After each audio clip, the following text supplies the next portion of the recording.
こんばんは、モフです。今日は、持ち家と賃貸どっちがお得なのっていうのについて、不動産投資家の自分が解説します。で、自分は不動産投資家で2014年からずっと不動産投資をやってきてます。で、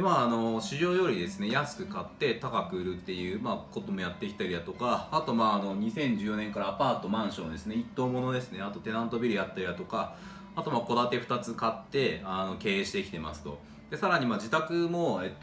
買ってて、そういった面で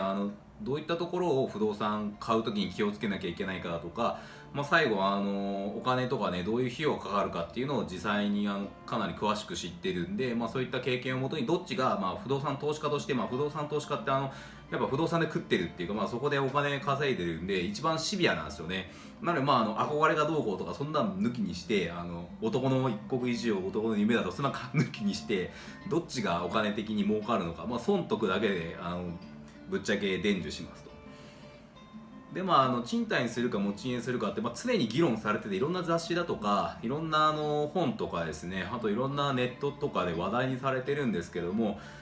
記事によって言ってることは違うんですよね。で、それはもっともで、そのなんか前提条件によってどっちが得ってものすごい変わってくるんですよ。なのでその条件がどういう条件かっていうのを詳しくしないといけないと。でどっちがいいのだろうって混乱するのはもっともなんですけども、今日はそれが分かるようになると。で自分自身でやっぱ判断しないといけないので、全部専門家に任せるよりも自分で理解して、こっちの方がいいだろうって決めれるような感じに今日はなってますと。家を買うって、普通の人はね、僕はいっぱい売り買いしてますけども、普通は人生1回か2回ぐらいしか家買わないと思うんで、そういったね大切な物件買うっていう時にどういった感じで失敗したくないと思うんで、それは分かるようにしたいですと。で賃貸のメリットとデメリットで、改めて書くこともないと思うんですけども、メリットとしては引っ越ししやすくて、住宅ローンとかないから気軽でいいですよね。あと修繕費用ですね、壊れたら大家さんが直してくれたり、雨漏りしても、修繕管理費とかやってくれたりするんで、そういったのも大丈夫ですと。ただデメリットとしてはやっぱこの一番大きいのはやっぱその家賃を払うのはもったいないって思う人が多いと思うんですよね。そこのところをいくら家賃払っても持ち家にできないんで、そこはもったいないなって感じる人が多いと思います。あと自分のね好きにリフォームしたり壁取っ払ったりとか壁紙変えたりとかいろいろできない、中には OK してくれるオーナーさんもいるんですけども、僕は全然ね綺麗にしてくれるのがウェルカムなんですが、そういう感じでいろいろデメリットもあると。なのでとにかく家賃払い続けても自分のものにならないから買った方がいいんじゃないか、そういうところが議論になるところですよね。一方で持ち家のデメリットとしてはやっぱメリットとしてはローン解消あれば自分のものになりますよっていうのがあって、ただもう一つ団体信用保険ってあって、もし自分が、世帯主がその住宅ローン借りてる人が亡くなったりとか、重い病気になって働けなくなったりとかすると住宅ローンがチャラになるっていうような団体信用保険っていうのが普通入りますってことで、万が一なんかあっても安心だよっていうのがありますね。あとデメリットとしてこれやっぱ一番怖いのは売却した時に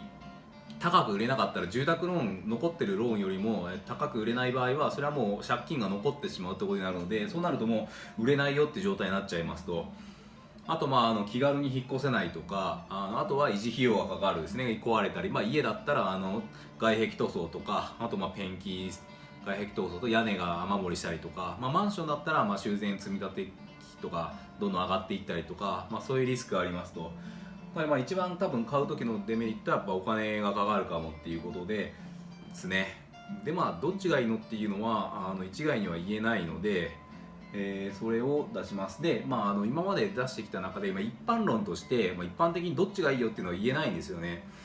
それは前提条件によってすごい変わるからなので、特にどの物件借りるかとか賃貸するか持ち家選ぶかってとこでどういう家を借りて住むのかどういう家を買うのかっていう条件をどういう融資を受けるかって全然変わってきてしまいますと。なので具体的に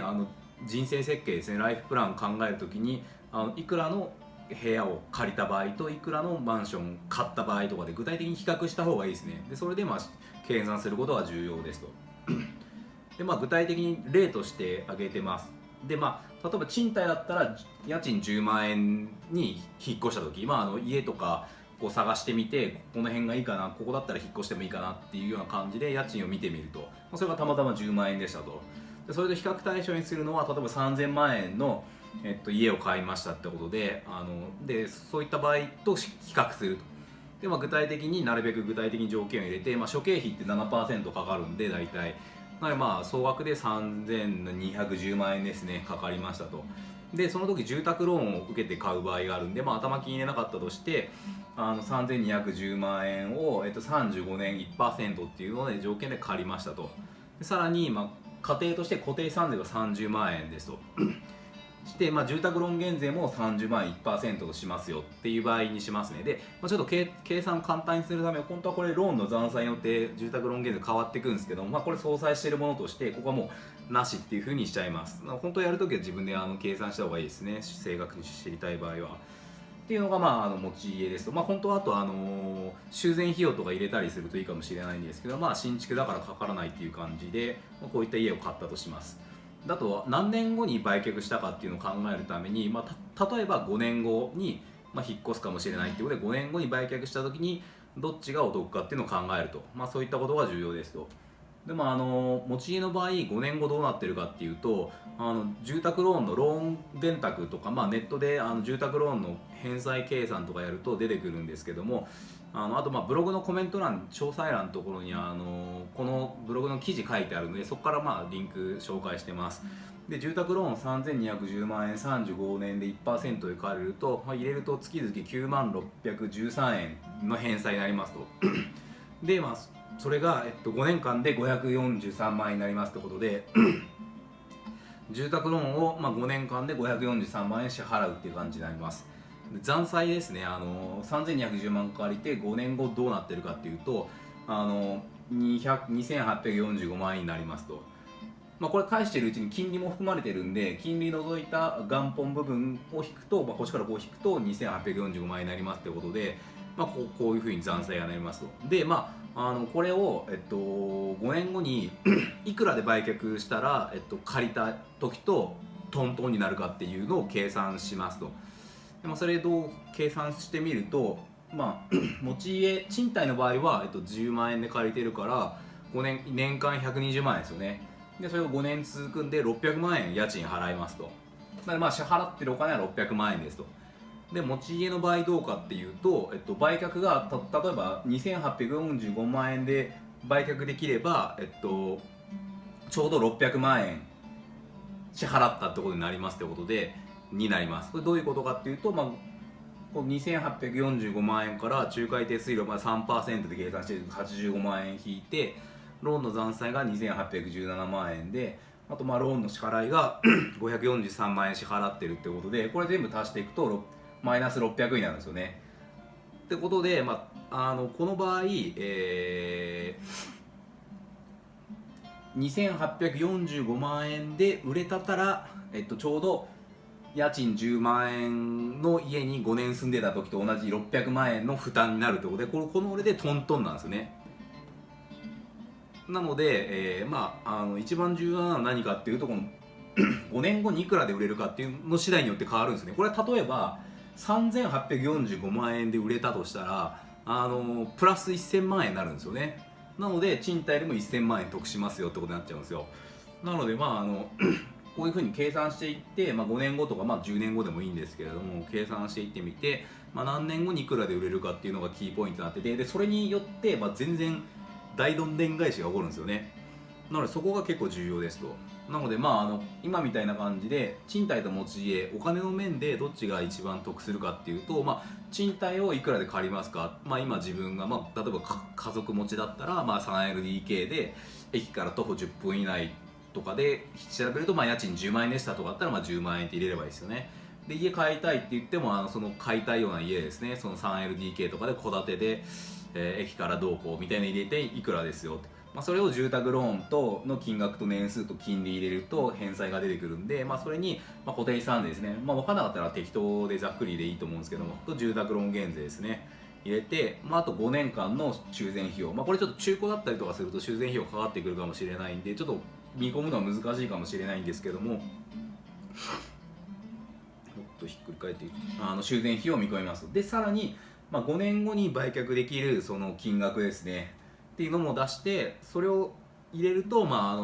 いくらぐらいで売れたらどっちがお得っていうのが分かるということです。ただまあ何年後にいくらになってるかっていうのを予測するのは非常に難しいので、これは若干難しいです。なのでまあ持ち家と賃貸どっちがお得かっていうのはなかなかどっちがいいよっていうのはババッと言えないっていうのはこういうとこから来てます。でまあ価格不動産がいくらで何年後売れるかっていうのはやっぱ予測は不可能なので暫定として見積もるしかないですね。でまあ、過去に、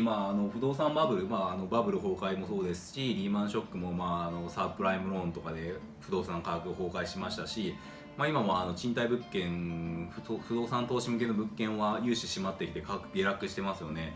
なので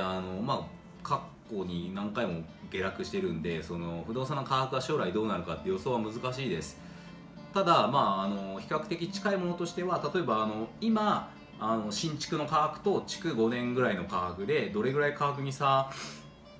開いてるかっていう、リセールバリューとか言うんですけども、そういうのを見て5年後の価格を予想することはできますと。で最後やっぱこれ不動産投資もそうなんですけども、売却いくらで売却するかっていうの全然変わってきちゃうんですよね。なので、高く売れたら儲かるし、安く売れたらその住宅ローン返せないから売却できないっていうふうになるので、そこは、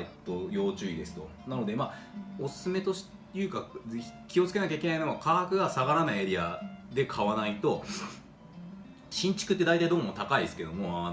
5年後10年後って価格中古欲しがる人いないんで、地方だとガクッと下がる場合があるんで、そういったところで買っちゃうと、買った額よりもかなり安く売らないといけないんで、住宅ローン返しきれないみたいな風になっちゃう場合があるんで、注意が必要です。そういうのは今の中古の10年の戸建てとか、見てみてどれぐらいね新築より安くなってるかっていうのを見るっていうのが、予想する一つの材料としてなります。ってな感じで、まとめとしてはやっぱ持ち家と賃貸でメリットデメリット、引っ越しやすいとかいろいろ手間がかからないとかいろいろあるので、そこを抑えた上ででも一般論としてはどっちがそのお金的にはメリットかっていうのはやっぱ出せませんと。なので、具体的にどういう家を考えて住むのかっていうところで計算してみるのがやっぱいいですね。で最後やっぱ売却が一番買った場合っていうのは重要なので、そこで景気とかにも一番左右されるので、ちょっと読めない部分がありますと。ただこういうの全部ひっくるめて一回自分でどっちの方がねいいのかっていう、例えば家賃がむちゃくちゃ高い地域だけど物件安いみたいなエリアだったら買った方が得かもしれないし、逆だったら賃貸の方がお得かもしれないですし、そこは一概に何とも言えないので、実際にそういうのを借りる場合ですね、借りるのと買ったのを比較してみるのがやっぱどっちがその何年後にいくらで売れるかっていうのトータルでの手残りっていうのを比較するのが一番いいかなと思ってます。